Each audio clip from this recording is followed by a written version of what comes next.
Louvado seja Deus. Graça e paz a todos os queridos, amados irmãos que estão aqui nesta noite, nos acompanhando nessa pequena exposição aqui no bairro dos Jurunas, em Belém do Pará. Estamos aqui comentando os textos do apóstolo Paulo e nos detemos na carta aos Colossenses, capítulo 1, agora estamos no capítulo 2. Estamos aprendendo coisas riquíssimas desse texto do apóstolo Paulo a respeito da nossa comunhão com o Senhor, e também aprendemos coisas bastante práticas na questão da espiritualidade, porque há uma certa confusão em relação à espiritualidade, há uma certa confusão em relação à sabedoria, ao conhecimento, que as pessoas não sabem muito bem identificar o que é sabedoria, o que é conhecimento. Deixa eu ver o que mais. E sem o discernimento, o apóstolo Paulo também comenta no capítulo 1, que é o discernimento espiritual em relação ao que está ao nosso redor, a vida religiosa, principalmente a comunhão da pessoa com Deus, pode correr um certo perigo. Por quê? Porque ela perde o discernimento, ela vai perder o alerta do que é certo e o que é errado. Ela vai acabar adotando coisas para a sua vida espiritual que pode ser nociva à sua comunhão com Deus. O apóstolo Paulo, ele já deu conselhos às igrejas que ninguém tira a simplicidade de vocês. Isso ele dá, esse fantástico conselho, à igreja de Filipos. Então a simplicidade, quando ela é tirada, ela não é tirada assim de uma maneira bruta. Ela é tirada de uma maneira sarcástica, de uma maneira bastante fina e de uma maneira quase assim despercebida. Então o apóstolo Paulo, no capítulo 1, ele nos dá essa orientação que devemos valorizar a questão da percepção espiritual. Isso ele já falou para os Coríntios, capítulo 12, a respeito dos dons espirituais, e tem um dom que ele comenta lá a respeito do discernimento de espíritos. Como é esse discernimento de espírito? É a pessoa ver espírito mal? O que é? Discernimento de espírito é ter uma percepção espiritual de espíritos das pessoas que querem fazer o bem e querem fazer o mal, e que são influenciadas também pelo espírito bom e espírito mau. Mas isso a gente vai ver um pouco do que o apóstolo Paulo nos diz aqui nessa epístola. Então, queridos, o apóstolo Paulo ele comenta a respeito da heresia de Colosso. E vamos tentar compreender isso aqui, o que é essa heresia de Colosso. Você pode dizer assim, Jeremias, mas isso é tão distante da gente. Algo que foi escrito há 2000 anos tem muito a ver com a nossa vida atualmente, muito, querido. Muito a ver. Muito a ver. Vocês querem ter uma pequena noção? O psicólogo, ele consegue identificar quando uma pessoa ela imita um determinado sistema ou um determinado comportamento. O psicólogo ele consegue ter essa identificação. Por que ele consegue ter essa identificação? Porque o ambiente onde a pessoa vive, ela está assim inserida, pode mudar o comportamento daquele indivíduo. Pode mudar. E o psicólogo, quando ele vai conversar, aconselhar, ele permite que a pessoa fale, ele começa a ter uma noção do que está acontecendo de influência na vida daquela pessoa. Ele vai identificar aonde é a fonte de influência má sobre a vida daquela pessoa, má entre aspas, né? Para poder ajudar. E o apóstolo Paulo aqui, ele conseguiu identificar, queridos, certas influências que estavam acabando com a espiritualidade dos colossos, dos adolescentes, dos jovens. E que essa influência, até hoje, ela continua permeando entre nós. E afeta. Porque não muda. O que é que não muda? Que nós gostamos dos prazeres, gostamos das coisas erradas, gostamos de ser enganados, gostamos de ser persuadidos para o mal. Até hoje isso é persistente na humanidade, desde quando o mundo é mundo. Isso não mudou nada. Só as formas que mudam. Só as formas que mudam. Mas as práticas é a mesma. Quais práticas? A imoralidade, a mentira, e assim por diante. Mas vamos lá, queridos. Então nós estamos fazendo, amados, o resumo desses textos aqui do comentário do pastor Hernani Dias Lopes. Ele comenta que a carta aos Colossenses é um livro que já estou mais pela metade. Ele tem o que? 230 páginas. Já estou na página 160. É uma leitura bastante gostosa. Eu estou aqui apresentando os irmãos, caso vocês queiram acompanhar ou se aprofundar, vocês podem procurar onde tem essa obra, seja o PDF, ou até mesmo o pastor Hernani Dias Lopes comenta a carta aos Colossenses em outubro. E mais esse texto aqui que estamos acompanhando também juntamente com a Bíblia grega. Então, queridos, vamos lá. Tivemos a leitura com a nossa querida Jaqueline e vamos ao texto.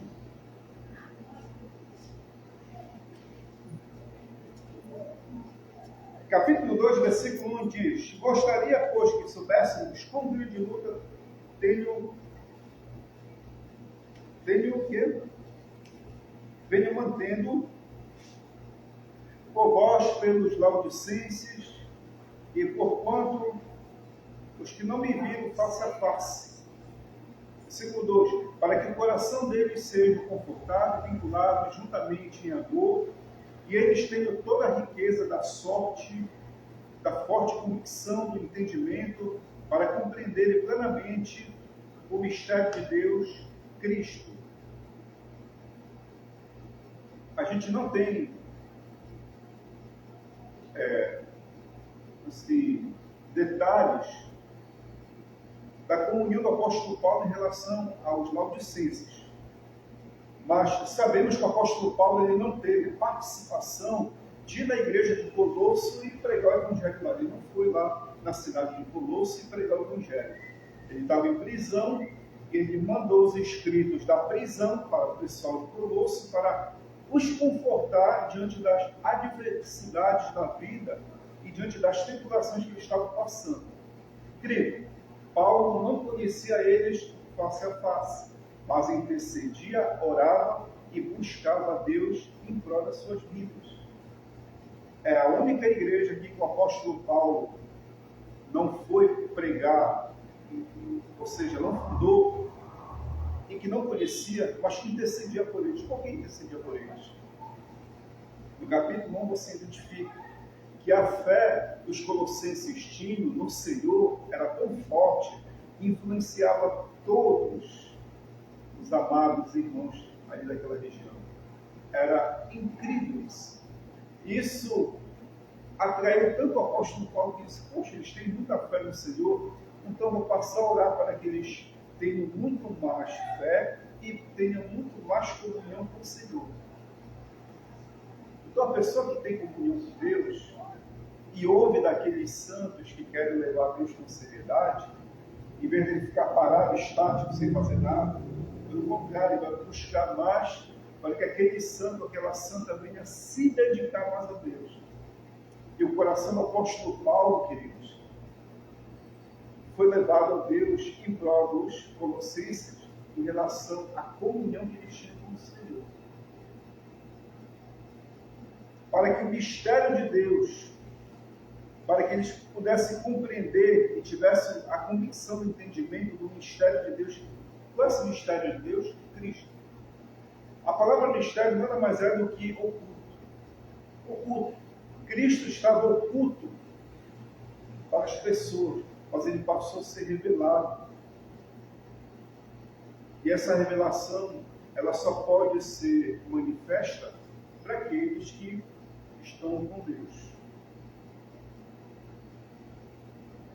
E essa palavra aqui, mistério, queridos, ela não tem nada a ver com o misticismo, o ocultismo, não. É uma questão que foi muito tempo prometida que Jesus vinha para o mundo e estava oculto. Aí ele se revelou, se fez carne e habitou entre a humanidade para que todos viessem conhecer a Deus. O versículo 3 diz: em que todos os tesouros da sabedoria e do conhecimento estão ocultos. Não está dizendo aqui alguns tesouros e algum conhecimento. Não, é todos os tesouros da sabedoria e do conhecimento que estão ocultos. Então, quando nós estudamos os profetas, os profetas, o Pentateuco, ele era a base de toda a sabedoria e o conhecimento. Mas só que o Pentateuco, que é o Antigo Testamento, ele apenas anunciava que viria o Senhor, o Messias. Aí quando o Messias se fez carne e habitou entre nós, não precisou mais do Antigo Testamento. O Antigo Testamento ficou apenas como uma sombra, mas a realidade o que? É Cristo. Olha aqui, a sombra e a realidade. Se alguém olhar somente para essa sombra, ela vai ter somente uma noção. Mas se olhar para essa mão, vai ter a noção e o conhecimento da realidade. Então a realidade é Cristo e a sombra são o Antigo Testamento, que anunciava Jesus. Então eles precisavam não ficar mais na sombra, mas ter intimidade da realidade que é Jesus. Então toda a sabedoria e o conhecimento estão no Senhor. Queridos, é incrível que pareça que os sábios, não somente do Antigo Testamento, nos profetas, mas até no mundo pagão era anunciado que viria algo para beneficiar a humanidade. Quando você lê a filosofia antiga dizendo que o Logos viria, o Logos é nada mais do que Jesus, sendo anunciado pelos grandes sábios, grandes filósofos. Lógico, eles não sabiam disso, né? Eles só diziam que era um Logos que tinha que ajeitar o caos diante da situação da humanidade se encontrar. Aí se cumpriu Jesus. É por isso que João diz o seguinte, né? João fala que no princípio era o verbo estava com Deus, o verbo era Deus, a palavra se fez carne e habitou entre nós. Quando João escreveu isso, a igreja que se encontra em Éfeso, eles passaram a compreender que não somente os filósofos, como também os profetas filósofos, estavam anunciando que viria algo de bom para ajudar a humanidade. Tá, vamos lá. Assim digo que, para que ninguém vos engane com raciocínios falazes, pois embora ausente quanto ao corpo, contudo, em espírito estou convosco, alegrando-me e verificando convosco a vossa boa ordem e firmeza na vossa fé em Cristo. Olha aqui, ele ressalta novamente que está no capítulo 1, que o verdadeiro conhecimento e a verdadeira sabedoria está não no misticismo, não nas religiões orientais, mas está numa pessoa. E essa pessoa quem é? É Cristo. Se alguém tenta lhe persuadir que religião A, B, C e D é a verdade ou uma das verdades, você deve questionar isso. Porque o próprio Jesus já falou: eu sou o caminho, a verdade e a vida. Aí ali ele já desbanca todas as religiões. Porque todos os caminhos não levam a Deus. Só um caminho que leva a Deus. É a pessoa de Jesus. O apóstolo Paulo aqui está já tentando quebrar esse tabu nas primeiras palavras aqui.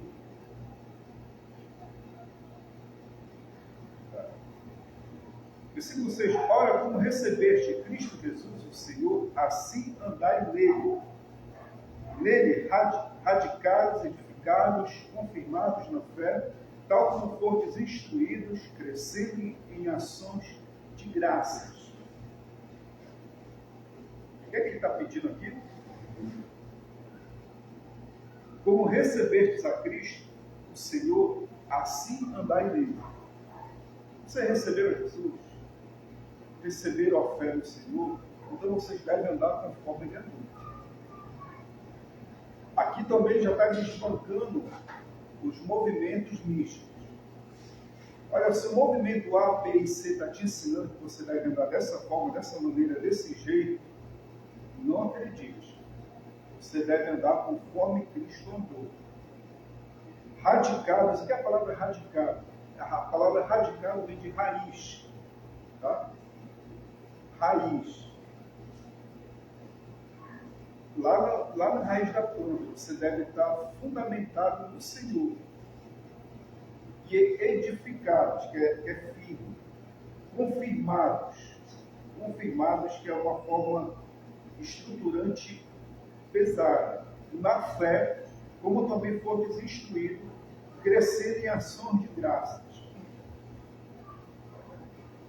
Queridos, tem muita coisa para falar, mas eu não vou me deter muito, senão vai alongar muito o nosso vídeo. Tá? Ainda tem um pequeno diálogo lá no final. Versículo 8 diz: cuidado que ninguém você venha enredar com sua filosofia e vãs sutilezas, conforme a tradição dos homens, conforme os rudimentos do mundo, e não segundo Cristo. Aqui que está a situação que eu falei anteriormente para os amados, tá? Aqui que está. Essa parte aqui interessante.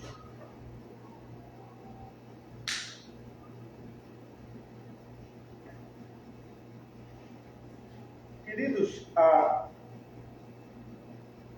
heresia, ela sempre acompanhou a humanidade desde o Jardim do Éden, quando a serpente enganou primeiramente Eva e depois Adão. O que é a heresia? A heresia nada mais é do que pegar a palavra de Deus e unir com a mentira. A serpente pegou as palavras de Deus e uniu com a mentira e seduziu Eva, e Eva se levou pela sedução da serpente, e depois enganou Adão. E isso aconteceu também no deserto.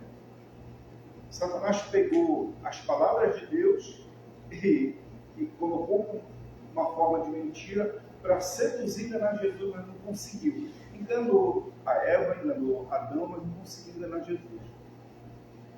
E está acontecendo hoje, atualmente, a mesma coisa. Hoje, atualmente, a mesma coisa.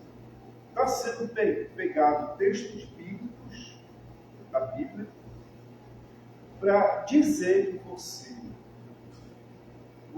é um vencedor, você pode tudo, você tudo consegue, você tudo supera, você tudo faz, sem depender da graça de Deus e sem depender da comunhão do Senhor.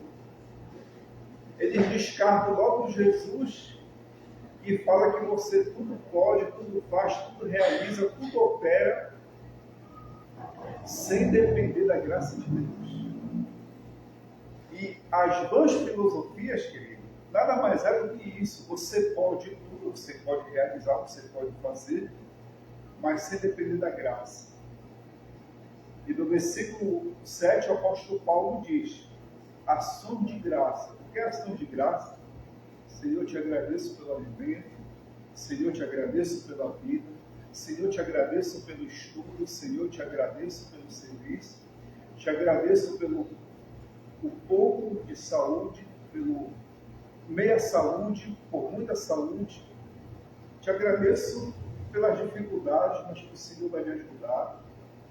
Quando você faz isso, você está dependendo de Deus para lhe ajudar, e você faz, mas ao mesmo tempo dependendo da graça de Deus.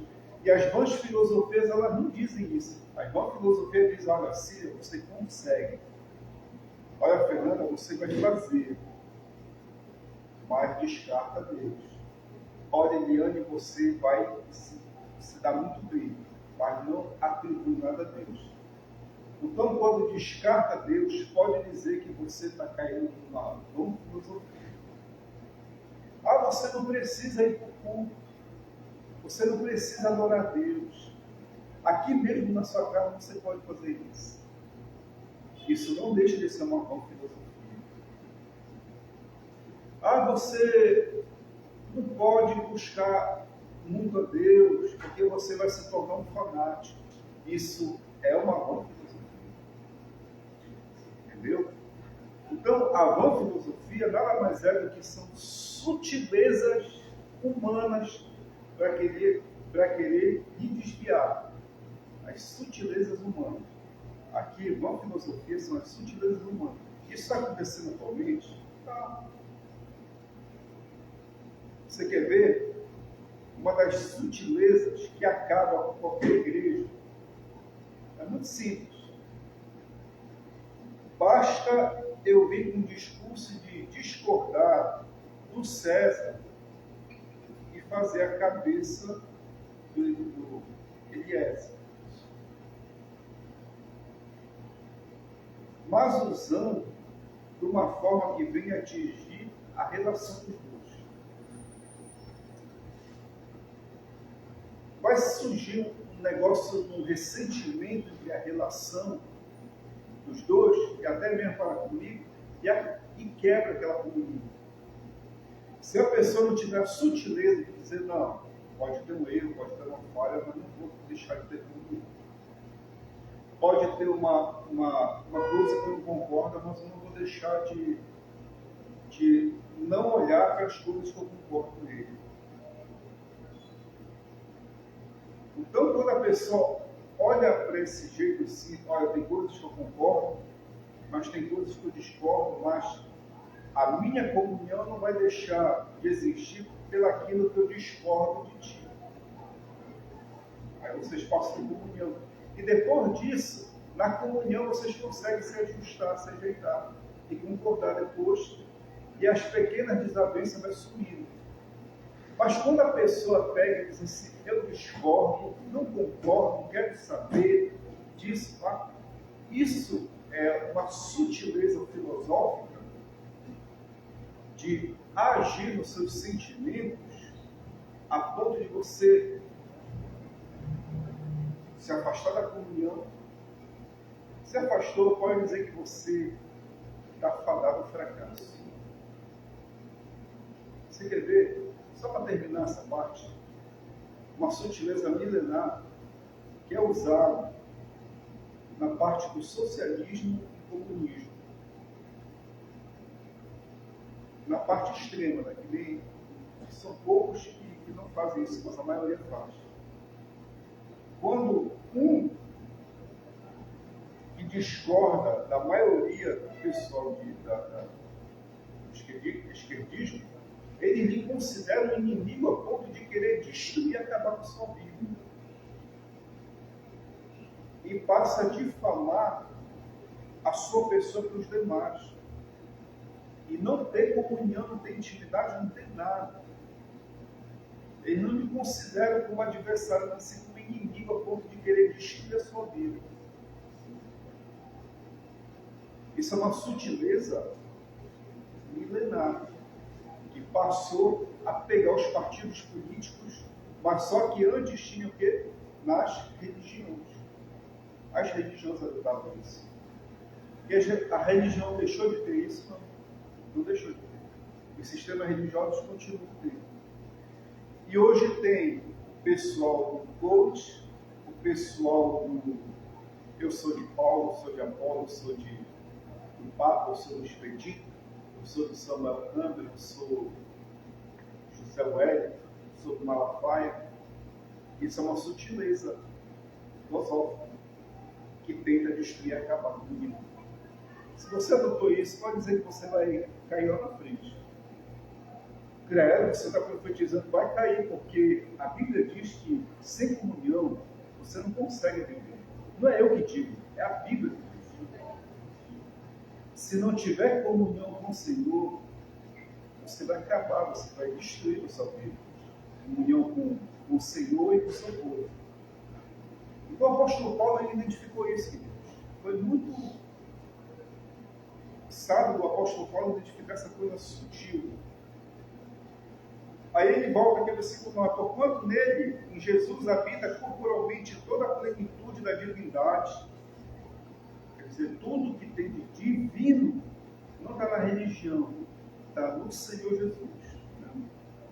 Também nele estáis aperfeiçoados, ele é o cabeça de todo principado e potestade. Quer dizer, olha, vocês estão aperfeiçoados no Senhor Jesus. E além disso, o Senhor Jesus, ele é o cabeça de todo principado e potestade.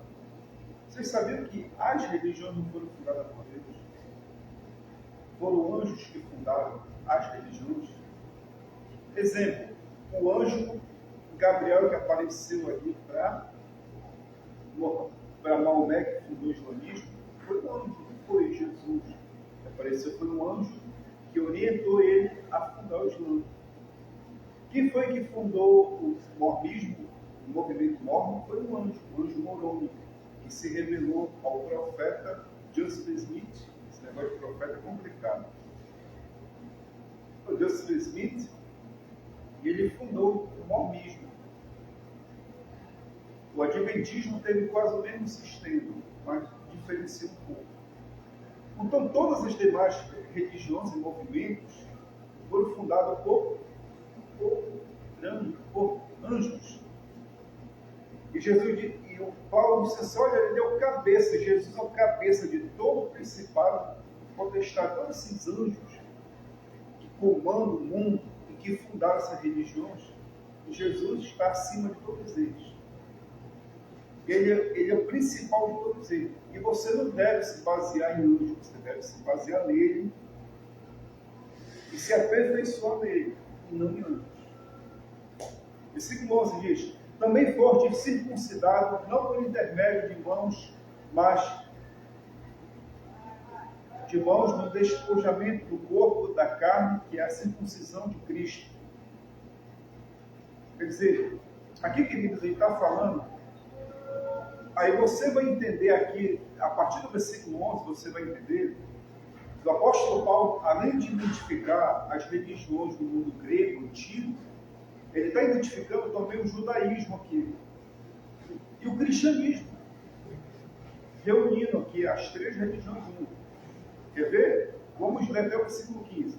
Tendo sido sepultados juntamente com ele no batismo, no qual igualmente foram ressuscitados, mediante a fé no poder de Deus, que o ressuscitou dentre os mortos, e vós outros que estavais mortos pelas vossas transgressões e pela incircuncisão da vossa carne, vos deu vida juntamente com ele, perdoando todos os vossos delitos, tendo cancelado o escrito da dívida que era contra nós, que constava de ordenanças, a qual nos era prejudicial, removeu inteiramente, encravando na cruz, e despojando os principados e as potestades, publicamente os pôs ao desprezo, triunfando deles na cruz. Aqui ele pega elementos do judaísmo, que o judaísmo estava também influenciando. Queridos, é muito semelhante, sabe como? É muito semelhante isso aqui à igreja dos Gálatas. Só que a igreja dos Gálatas, eles foram muito mais influenciados pelo judaísmo do que a dos colossenses. Os colossenses tiveram uma influência do judaísmo, da Cabala, dos ritos judaicos, mas eles tiveram uma influência da religião grega, filosofia grega, como também parte do cristianismo. Porque quando se une todas essas em um só pacote, aí que vem a heresia. Não pode ter esse tipo de união. você pode perguntar assim, sim, Jeremias, mas eu ouvi falar que você estudou todas essas religiões, você faz a aplicação disso? Não, o que eu faço é o seguinte, nem todas, né, claro. Eu estudei as principais e tenho conhecimento de algumas aqui do mundo grego. Tem coisas boas, tem coisas ruins. Aquilo que é verdade eu aceito e aquilo que não é verdade eu desprezo. Mas só que a prática da verdade dessas religiões não vai me levar ao céu. O que vai me levar ao céu é o quê? É imitar Jesus. Entendeu? Vai me levar ao céu e imitar Jesus. Então aqui o apóstolo Paulo identificou a questão judaica da circuncisão, sabe, né? A circuncisão, né? A circuncisão de cortar a parte do prepúcio do pênis masculino, coisa que é difícil para o homem se converter ao judaísmo. A mulher não tem dificuldade nenhuma em se converter ao judaísmo, porque não tem corte nenhum no seu corpo, mas no homem é muito difícil se converter, porque tem que ter corte. O que é que eles fazem com a mulher? A mulher, ela é batizada. E o homem? Não, o homem tem que cortar o prepúcio. Algumas seitas judaicas fazem o batismo, mas na sua maioria o homem tem que se batizar. E alguns homens que cortaram, que já não tem quase, cortar fica difícil. Aí dá um medo, né, em relação a se converter ao judaísmo. E as religiões judaicas estavam influenciando aqui, dizendo que para poder vocês ser salvos, vocês têm que circuncidar. O apóstolo Paulo disse não. Jesus já fez isso na cruz. Ele cravou tudo isso na cruz. Vocês sabem que no mundo antigo, quando, digamos, eu devesse aqui a Michelle, você dever para ela uma dívida muito alta, ela poderia chegar comigo e dizer assim, Jeremias, eu perdoei tuas dívidas. Ela pegava aquele escrito de dívida, chegava na porta e pegava um cravo ou um prego e batia. Está gravado, tudo cancelado. Aí o apóstolo Paulo perguntou, sabe o que Jesus fez com todos esses rituais aí do judaísmo? Ele pegou, chegou na cruz e gravou. Está cancelado. Vocês não devem mais nada. Eu paguei por vocês. E além disso, o apóstolo Paulo diz, Jesus ainda despojou, desprezou, pisou os principados e potestades publicamente e os pôs ao desprezo, triunfando deles na cruz.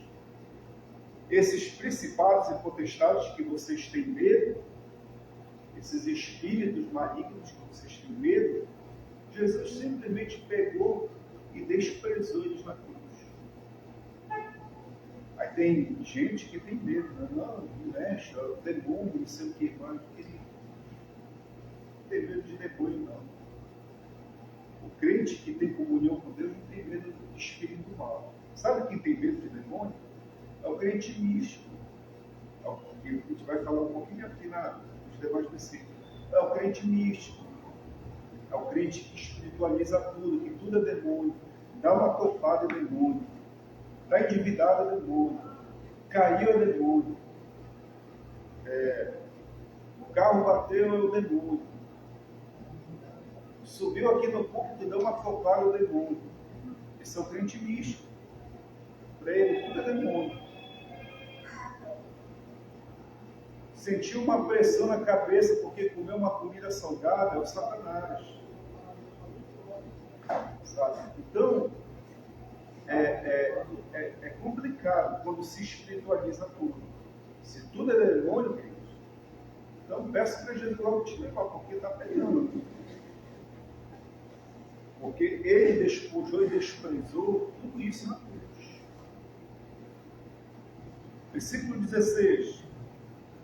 Ninguém, pois, vos julgue por causa de comida, bebida, dia de festa, lua nova, sábados, porque tudo isso tem sido sombra das coisas que haviam de vir, porém o corpo é de Cristo. Tá? Isso aqui apenas estava pronunciando, profetizando que viria Jesus. O sábado significa descanso. Hoje você descansa no Senhor Jesus. Deixa eu ver, comida e bebida, hoje você se alimenta pela graça e você bebe pela graça do Senhor. Dia de festa, hoje você tem paz, alegria, felicidade, porque Jesus é a alegria e a paz que você tem. Você não precisa embriagar a sua cabeça com as coisas sutis e vanas deste mundo. Todo mundo vai se embriagar, beber, fumar, se prostituir, adulterar, fornicar, mas você olha para aquilo, você não vai deixar se influenciar, porque você está firmado no Senhor. Entendeu? Você não precisa disso. Basta você ter comunhão com o Senhor. Porque tudo isso tem sido sombra de coisas que haviam de vir, porém o corpo é de Cristo. 18. Ninguém se faça árbitro contra vós outros, pretextando, versículo 18, tá? Humildade, culto dos anjos, baseando-se em visões enfatuado, sem motivo algum na sua mente carnal. Sabe o que é? Isso aqui é forte. Isso aqui é forte. Isso aqui é forte. Agora Paulo ele saiu do judaísmo e está falando sobre os profetas das religiões gregas. Eu falei na última vez que eu apresentei esse texto, capítulo 1, tinha chamadas pitonisas. Eram as profetisas que ficavam nos templos gregos. Sabe o que elas faziam? Assim, tudo vai dar certo para ti. Você é um canal de bênção. Elas falavam isso. Você é o baluarte da sua casa. Você vai ganhar isso e aquilo. Você vai ser rico. Você vai ser próspero. Só falavam isso para as pessoas dela terem bens materiais e físicos. E as pessoas ficavam iludidas. Olha, ela está profetizando que eu vou ter isso, isso e aquilo. E a pessoa olhava para aquela profetisa e ficava enigmatizada, arraigada e fechada. E aquela profetisa passava a dominar aquela vida. E aquela pessoa só fazia aquilo que a profetisa dizia. Se a profetisa dizia assim, olha, não come, não bebe, não faz isso, não faz aquilo, porque isso é contra os nossos preceitos, a pessoa não fazia. Aí, pelo ar de humildade, a profetisa passava a tomar conta de toda a vida pessoal do indivíduo. Só profetizava coisa boa, não falava nada de coisa ruim. Entendeu? Onde vocês viram isso? Próximo de Colosso, uma cidade ali, que Paulo chegou, vinha ele e Silas. Eis os homens de Deus, os grandes homens do Senhor. Aí toda vez aquela jovem olhava e falava isso para Paulo e Silas. Até que um dia Paulo se aborreceu e expulsou o espírito mau que havia naquela menina. Sabe o que ocorreu com Paulo e Silas? Bateram tanto neles, levaram eles à cadeia. Porque eles ganhavam dinheiro, a população ganhava dinheiro em cima do espírito que tomava conta daquela jovem. Eles são os servos de Deus, do Deus Altíssimo. Ela falava errado, não, estava certo. Só que Paulo pegou e repreendeu. E saiu o espírito mau. Foi o que aconteceu com Paulo? Foi preso, apanhou e foi preso por ter feito isso. Era, mas foi perversidade de Paulo, ela estava só elogiando ele, falando que ele era servo de Deus. Eu disse, não, era uma influência maligna de prender as pessoas naquele sistema e aquela vida dominar a vida das outras pessoas. Você vê como é importante o dom do discernimento de espírito. Você vai perceber quando aquele profeta fala coisas de Deus ou coisas do mal. Essas coisas de profecia é uma coisa muito fina. Você pode firmar sua fé em preceitos místicos e humanos, ou você pode firmar sua fé no Senhor. Se for de Deus, você vai firmar no Senhor. Agora, se não for, você vai ser firmado na religião. E você vai cair em pecado. E você vai se iludir. Aí sabe o que vai acontecer? Quando vier as adversidades da vida, verdadeiramente você não vai estar firmado, você vai se afastar, vai se desviar, vai ir para o mundo, vai murmurar e vai começar a apedrejar aqueles que servem a Deus. Está vendo? É sério? É muito sério isso. Ah, Jeremias, aí você é contra a profecia? Não. Gosto de ver. Mas quando estou vendo que alguém está profetizando de Senhor, eu não quero dom de língua, de cura, nada. Eu quero dom de discernimento de espírito para ver que negócio é esse. Se esse negócio é seu, sim ou não. Então, queridos, essas pessoas elas passam a dominar. O profeta hoje, ele tem mais autoridade sobre a vida das pessoas dentro de uma instituição eclesiástica e religiosa do que até o mesmo pastor, seja lá quem for. Ele tem muito mais autoridade. Tem muito mais autoridade. Versículo 19 diz, não retendo a cabeça, a qual todo o corpo, suprido e bem vinculado com suas juntas e ligamentos, cresce o crescimento que procede de Deus. Olha, eu já tinha falado. Se é coisa de Deus, vai crescer. Se não é, não vai crescer. Não cresce, não adianta.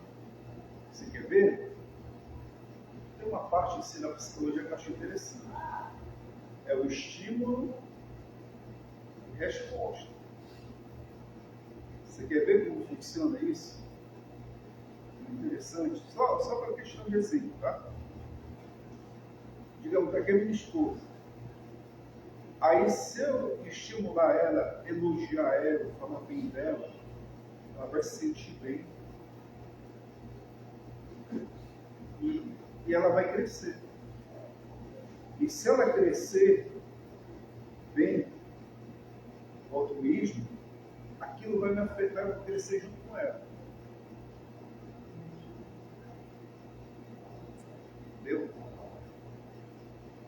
Porque eu estou fazendo certo. O estímulo e a resposta, que é chamado intensidade e magnitude, eles crescem juntos. Então, duas pessoas unidas, quando elas estão unidas, em um só pensamento, em um só sentimento, elas crescem juntas. É por isso que é importante a questão do namoro. O namoro ele é importante porque você vai saber se aquele indivíduo, aquela indivídua, gosta daquilo que você gosta, ou odeia aquilo que você odeia. Porque Tomás de Aquino disse, é meu amigo aquele que ama aquilo que eu amo. Não é meu amigo aquele que odeia aquilo que eu amo. Se vocês estão juntos e gostam das mesmas coisas, de servir a Deus, de buscar a Deus, de fazer a obra de Deus, um vai ser estimulado e o outro vai corresponder e vão crescer juntos. Mas se tem discordância, não vão crescer. Aí se você concorda com Jesus em parte, outra parte discorda, você não vai crescer. Porque você tem que concordar com o Senhor Jesus 100%, 1000%. Não se tem porcentagem disso, sempre é acima de tudo. Aí se você concordar com ele, você vai crescer junto com ele. Na realidade, ele não precisa crescer naquele lado, já é toda a plenitude de tudo, mas você vai crescer. Mas se você apenas concorda em parte, não vai crescer. Você vai ficar deficiente. Você já viu a pessoa que tem um problema na pele? Que as células do tecido do osso, da medula, da pele, da carne, tiveram dificuldade e cresceu diferente da outra perna. Aí uma perna cresceu e a outra não cresceu. Ficou o quê? Manco. Assim mesmo acontece na vida de muito crente. É um crente capenga que não cresce, juntamente com o Senhor.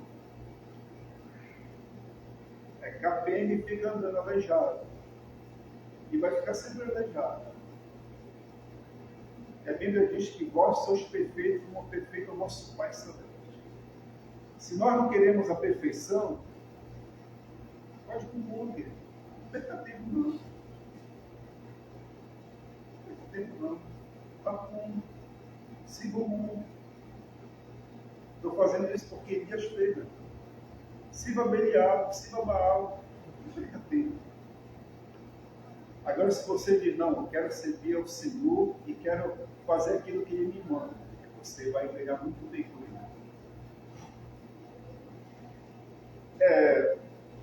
Versículo 20, já está terminando, queridos.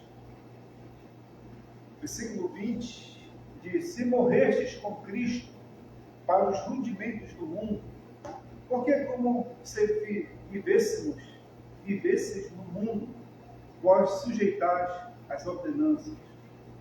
Aqui Paulo está perguntando, poxa, se vocês morreram com Cristo para o rendimento do mundo, por que vocês não querem viver as coisas do mundo? Não pode isso. E aqui vem a questão, versículo 21, né? Não manuseis isto, não proveis aquilo, não toqueis naquilo outro, segundo os preceitos e doutrina dos homens. Aqui é chamado asceticismo. Exemplo, gente. Me dê exemplo disso para eu entender. O que é que ele está falando aqui? Há uma diferença do católico ocidental, que é daqui, Papa, aqui na cidade de Roma, tomou todo o civil, do católico ali da Rússia, Grécia, Jerusalém, então, é diferente. Por quê? Porque o católico aqui ocidental, eles proíbem os padres casarem. Tá? Proíbem. Mas é certo. É errado e certo ao mesmo tempo. É certo porque tem pessoas que não querem casar, querem viver uma vida de solteiro. E no meio desses sacerdotes tem muitos que não querem casar mesmo. E tem um dom mesmo de celibato. Eu conheço homens e mulheres que não querem casar. Querem viver o dom de celibato mesmo. É certo? Jesus falou que tem alguns que se tornaram celibatários para o reino de Deus e são celibatários de nascença. Também, para o reino de Deus.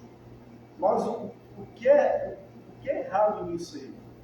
Errado é a igreja pegar e dizer, tem que ser dessa forma. Não pode. Não pode, a igreja não tem autoridade para isso. Porque é um dom que a pessoa nasce, a igreja ela não pode administrar. E a igreja católica oriental, como é que ela faz?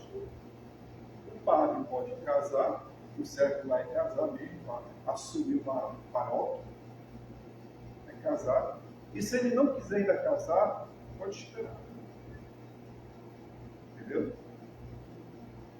Então, quando se diz é proibido casar, isso é chamado o quê? Chamado asceticismo. Asceticismo é aquele tipo de pessoa que diz que tudo é proibido. Não vira esse livro assim, porque se tu virar assim, isso é o Satanás que está te usando. Tem que deixar ele assim, porque é Deus que está te usando. Tá?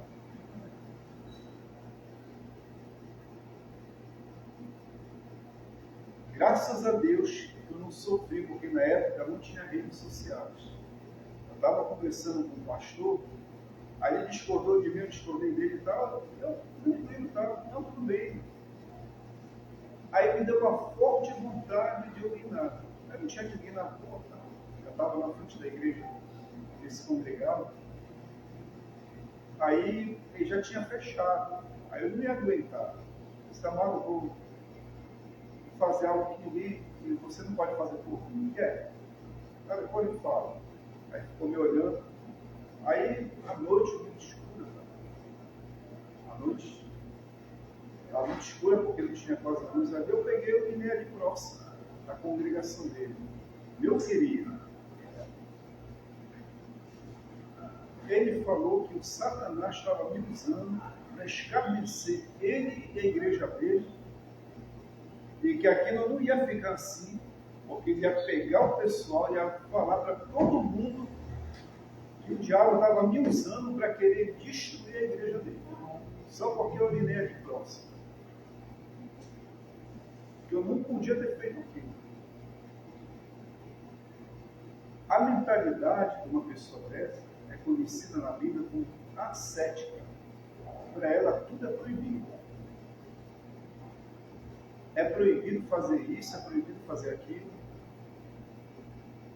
Outro exemplo, só para ficar claro, para fugir isso na nossa mente, o pessoal numa determinada congregação aí, quando o marido e a mulher vão dormir num quarto bem escuro e todo fechado, quente, o ventilador lhe pega, joga aquele ar quente para cima deles, eles têm que dormir de calça comprida e camisa comprida.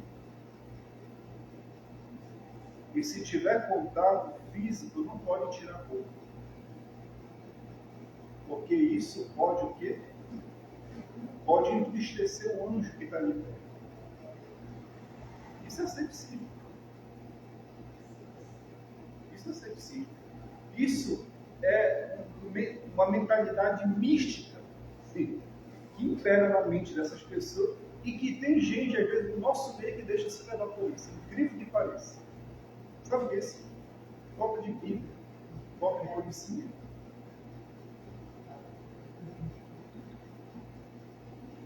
Então, vocês vejam uma coisa tão sutil que tira você da simplicidade da vida, que proíbe você comer. Você não pode comer isso e aquilo que vai levar você para o inferno. Você não pode tomar uma água com mel que pode levar você a desejar bebida do mundo. Você não pode fazer isso e aquilo. Então isso é sexismo. Tem que ter muito cuidado com isso. Desde que você imite Jesus, imitar Jesus, nada pode lhe afastar.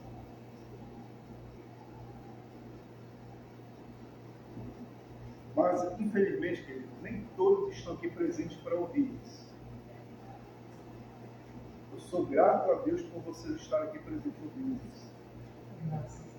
Porque isso é muito sério. E a pessoa afirma a sua fé nessas picuinhas, ela vai pecar, ela vai cair, ela vai se afundar, ela vai se esborrachar todinho, vai se quebrar todinho, porque ela acha que essas picuinhas vai levar ela à santidade. Querido, eu te garanto que não leva. Eu te garanto. Eu vou para o inferno e digo que não vai. Você não vai ter santidade com essas picuinhas. Credo, querido, você está falando, fala porque Paulo diz, nós devemos andar como ele andou. Não como a religião A, B e C, ideologia A e B e C. Fala tudo isso.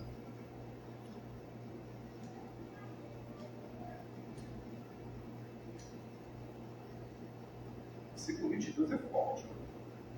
Segundo os preceitos e doutrinas dos homens, pergunta, aí responde, pois que todas estas coisas, o uso se destrói. Se destrói. Você viver nesse tipo de ritmo de vida, você vai se destruir. Vai se acabar. Pronto, não vai mais existir último versículo 23 diz: tais coisas, com efeito, têm aparência de sabedoria, como culto de si mesmo e de falsa humildade, de rigor ascético. Todavia, não tem valor algum contra a sensualidade. Não tem. O que é a sensualidade? É o desejo. Nós, homens e mulheres, no nosso coração, Jesus já falou que tem tudo que é de perverso e mal. Tudo. Não existe. É prova que o jovem rico disse: bom mestre, que posso fazer brindar o reino? Bom? Jesus falou: bom? Não existe ninguém bom. Para com isso, não existe ninguém bom. Isso é Mateus o quê? 26, Mateus 23, não, 21. Aí você retrocede em Mateus 16, Jesus fala: no coração humano só tem coisa perversa, glutonaria, bebedeira, falsidade, calúnia, difamação, adultério, fornicação, tudo isso tem dentro de nós. Aí o médico dos médicos vem em nossa vida e aplica um antídoto, uma vacina para conter todas essas perversidades. Mas está lá. Todo ser humano tem células cancerígenas, todos. Todo tem. Só que o baço e os outros elementos que tem no corpo, eles vão lá e usam os anticorpos para destruir essas células. Todos temos, mas eles vão lá e destroem. Por isso que a pessoa tem que ter uma boa alimentação, fazer exercício físico, muitas coisas, e contribui para destruir essas células que tentam destruir o seu corpo. Então, o que acontece é justamente isso. A perversidade, ela está dentro de nós. Se a gente perder o equilíbrio de não olhar para Jesus, elas vão se manifestar. As doenças, o pecado, toda sorte de mal. Você sabia quando uma pessoa se afasta da fé, digamos, ela pediu perdão a Deus, né? Deus perdoou ela, cancelou o pecado, mal esquecimento. Ela pega e dá uma doideira nela, ela pega e volta para o mundo. Sabe o que acontece? Aqueles pecados antigos voltam para o dia. Ah, mas Jeremias, não. Um dia a gente vai estudar a doutrina do pecado aqui com mais detalhe, a gente vai ver. Tudo aquilo que você fez há 15, 20, 30, 40 anos volta para o dia. E as consequências daquilo voltam também. Porque o pecado é de processo do diabo. O diabo vai até o último centavo te cobrar. É por isso que Jesus aqui cancelou, quando nós reconhecemos, aceitamos e andamos como Ele andou. Quando nós retrocedemos, volta a fugir. É por isso que Jesus disse: vai e não peque mais para que não te aconteça coisa pior, porque o ruim já te aconteceu, o pior vai te acontecer. Então, tudo isso, queridos, tudo isso tenta se manifestar na nossa vida, a sensualidade. Essas coisas não têm poder, só quem tem poder é Jesus. Só Ele que tem poder. Só Ele que tem autoridade de controlar o nosso coração e mudar o nosso coração. Só Ele. Ele mesmo diz: eu, Senhor, tiro o coração de pedra e coloco o coração de carne. Quem é? Ele. Não o Sócrates, o Platão, o pastor, o Papa, não. Ninguém tem autoridade para isso. Só Jesus. Ele tira o coração de pedra e coloca o coração de carne e coloca o Espírito Santo dele para que venha transformar e mudar. Religião A, B, C, D, ideologia A, B, C, D, partido A, B, C, D, presidente A, B, C. Ninguém tem essa autoridade. Sobre o poder das trevas, do maligno, a potestade de usar espíritos. Ninguém, só Jesus mesmo. Então, amados, justamente isso. Aprendemos aqui um pouco sobre o capítulo 2, que é uma coisa riquíssima, maravilhosíssima. Capítulo 2 de Colossenses. Espero que vocês venham refletir sobre isso. O asceticismo é algo muito sério mesmo. As vãs filosofias é algo muito sério, muito cuidado com isso. E os preceitos do legalismo também é algo seríssimo. Não deixe que essa panela, essa salada, venha se unir e afetar a sua vida espiritual, sua comunhão com Deus, e lhe tirar.